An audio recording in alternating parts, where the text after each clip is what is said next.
All right, here's a familiar face. Well, that's a pretty face there. We're going to even see a prettier face when we come back inside Greenwood Chevrolet here on Mahoning Avenue in Austintown. And we welcome Jelani Berassa, who is the wide receivers coach. And we were talking before we went on air, Jelani. You were on the show as a player. I was. Remember riding the Watts, came in and had a great time on the show. And you were with YSU from 2009 through 2014 at 79 receptions for just over 1,200 yards. You went to coach at Florida A&M for 5 seasons, but had a chance to come back to your second home. Right, man. The opportunity presented itself with Coach Phillips. I connected, went through the interview process, and proved to him that I could be an asset to the program again. And definitely excited about the opportunity to work with him again. So now you're a coach, you were a player. What are the differences at the university where you played? Well, as a player, I was still a kid. Now I'm a grown man and a professional.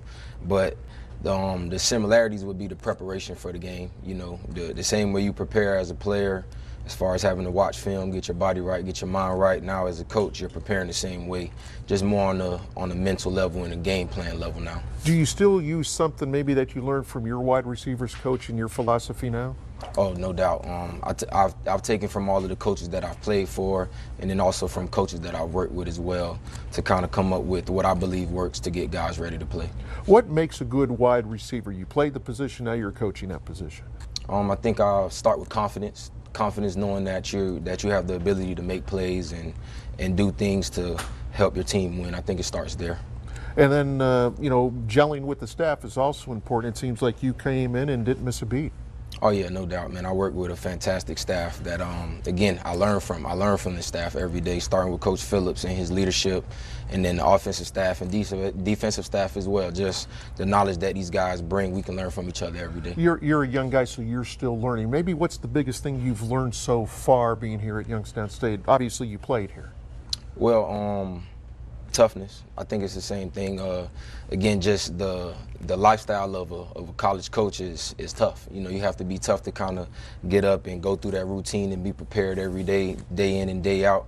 You know, so the same thing I learned when I was a player here about toughness is the same thing you kind of get as a coach as well. And then obviously you have a pretty good group too to work with. No doubt, no doubt. That makes my job a lot easier with the guys that I have in my room. For sure. I would assume with all the receivers you have, you're confident of throwing the ball to anybody. No doubt, man. And that's what it's about. You know, from the first day I met with the guys, I told them, you know, it's about a group. It's a group effort. You know, it's not going to be about one guy.